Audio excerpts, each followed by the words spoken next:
প্ৰথমতে নিয়ম আছিল যে ৰেচন কাৰ্ড পাবৰ বাবে আমাৰ পৰিয়ালৰ মিনিমাম ইনকাম বছৰি 2 লাখ হ'ব লাগে কিন্তু আমি 2 লাখ টকালৈকে ৰেচন কাৰ্ড দিয়াৰ পিছত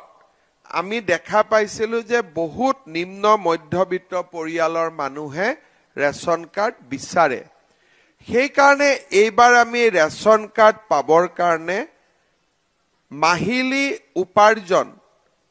আৰু বছৰি উপাৰ্জন আমি 4 লাখ টকালৈকে বৃদ্ধি কৰিছো তাৰ মানে মাহত যদি আমাৰ 30,000 টকা 30,000 হ'ব নে কিমান হ'ব মাহত 4 লাখক 12 দি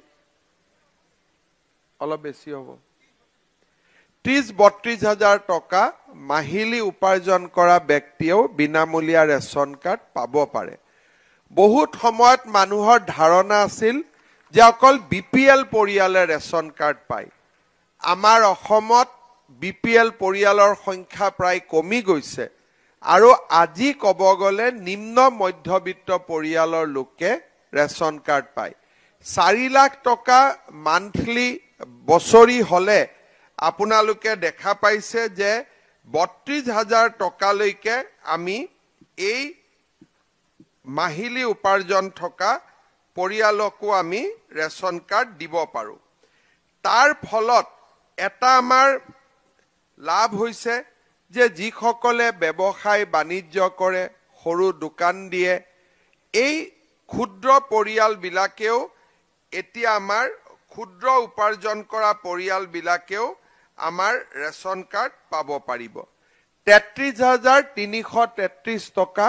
মাহত উপাৰ্জন কৰা ব্যক্তিও ৰেচন কাৰ্ড পাব পাৰিব ইয়াৰ ফলত যিমান আমাৰ সৰু গেলামালৰ দোকান কোনোবাই ঠেলা চলাই ৰিক্সা চলাই ষ্টেচনাৰী দোকান দিয়ে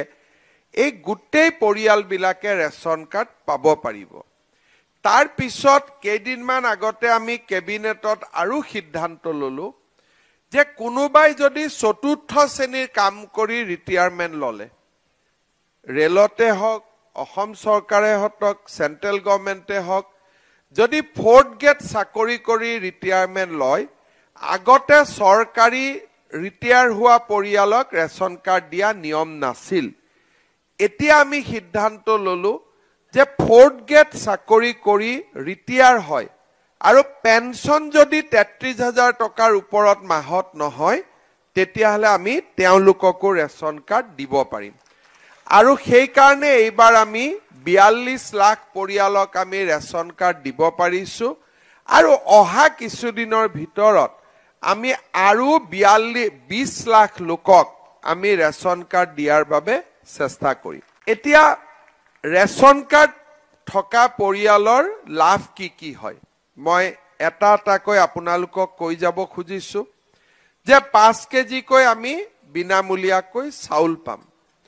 আৰু যিমানে ৰেচন কাৰ্ড হাতত যাৰ হাতত থাকে তেওঁলোকে প্ৰধানমন্ত্ৰীৰ উজ্জ্বলা যোজনাৰ বাবে নিজক নাম আগবঢ়াব পাৰে উজ্জ্বলা যোজনা পালে আমি গেছৰ কানেকশনটো বিনামূলীয়াকৈ লাভ কৰিম কিন্তু প্ৰত্যেক মাহত আমি গেছ 200 টকা বাকি লোগতকৈ কমত লাভ কৰিম তাৰ মানে মই যদি গেছৰ এটা ডমেষ্টিক সিলিন্ডাৰৰ কাৰণে 900 টকা দিব লাগে উজ্জ্বলা বেনিফিচিয়াৰীয়ে 700 টকাতে গেছটো পাব পাৰে আৰু সেই কাৰণে উজ্জ্বলা বেনিফিচিয়াৰী কোন হ'ব পাৰে যাৰ ঘৰত ৰেচন কাৰ্ড আছে তেওঁ উজ্জ্বলাৰো বেনিফিচিয়াৰী হ'ব পাৰে তৃতীয় এটা বহুত ডাঙৰ লাভ আমাৰ ৰেচন কাৰ্ডৰ ৰাইজৰ বাবে আমি কৰিব পাৰিছো সেইটো হল আগত আপোনালোকে আয়ুষ্মান ভাৰত কাৰ্ড আমি দিছিলো কম মানুহক এতিয়া আমি সিদ্ধান্ত ললো যে নহয় যিমান ৰেচন কাৰ্ড থকা পৰিয়াল আছে সকলোৱে আয়ুষ্মান ভাৰত নহলে আয়ুষ্মান অসম যোজনাৰ কাৰ্ড লাভ কৰিব এতিয়া আপোনালোকক কাৰ্ড দিবৰ কাৰণে ঘৰে ঘৰে আকৌ এবাৰ আমাৰ স্বাস্থ্য বিভাগৰ বিষয়াসকল যাব যাৰ যাৰ ৰেচন কাৰ্ড হল কিন্তু যেতিয়ালৈকে সেই কাৰ্ডখন নাপায় আজি আপোনালোকক আমি যিখন কাৰ্ড দিম সেই কাৰ্ডখন দেখুৱালেও মেডিকেলত 5 লাখ টকা আৰু নিৰ্দিষ্ট নাৰ্ছিং হোমত 5 লাখ টকালৈকে আপোনালোকে বিনামূলীয়া চিকিৎসা সেৱা লাভ কৰিব। তাৰমানে আগতে ৰেচন কাৰ্ডত আমি চাউল পাইছিলো,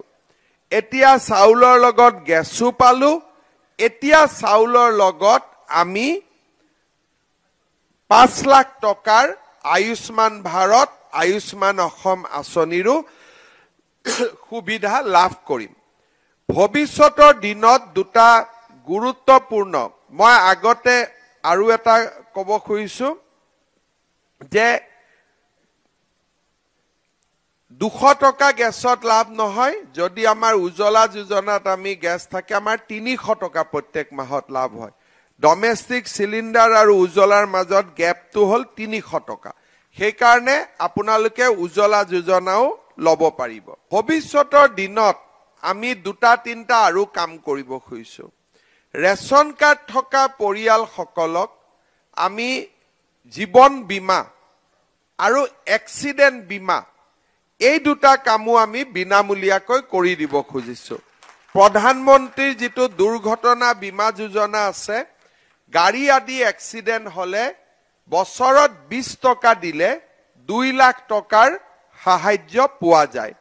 আৰু পৰিয়ালৰ লোকৰ আকস্মিক মৃত্যু হলেও জীৱন বীমা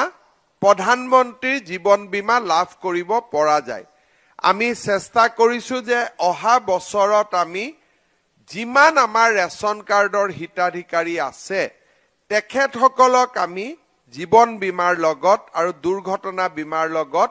আমি চৰকাৰী প্ৰিমিয়ামত, য'ত ৰাইজে প্ৰিমিয়াম দিব নালাগে, চৰকাৰী প্ৰিমিয়ামত আমি বিনামূলীয়াকৈ আপোনালোকক হিতাধিকাৰী কৰি দিয়াৰ বাবে আমি প্ৰচেষ্টা কৰিম। লাহে লাহে যিমানে আমাৰ আৰ্থিক সম্পদ আগবাঢ়ি যাব, এতিয়া আমাৰ অসমত 27 লাখ ৰেচন কাৰ্ড থকা পৰিয়ালে অৰুণোদয় আঁচনি লাভ কৰে, কিন্তু ৰেচন কাৰ্ডৰ পৰিয়াল হ'ল 52 লাখ।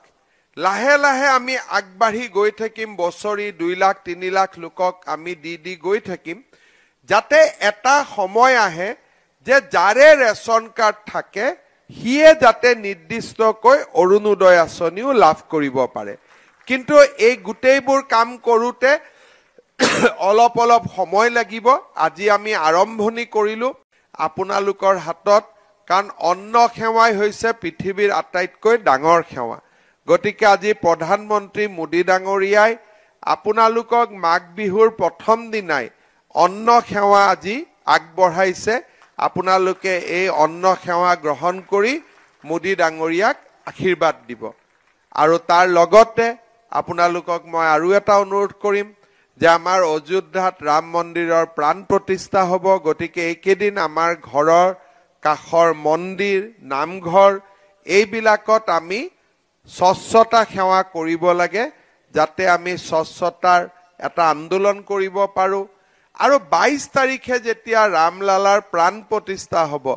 গধূলি যাতে সকলোৱে নিজৰ ঘৰত একোগছি চাকি জ্বলাই ৰামলালাক তেওঁৰ পুনৰ প্ৰতিষ্ঠাৰ বাবে আমি যাতে প্ৰণাম কৰিব পাৰোঁ, আৰু নামঘৰত যাতে নাম কীৰ্তন কৰে, এইখিনি মই আপোনালোকক অনুৰোধ কৰিম।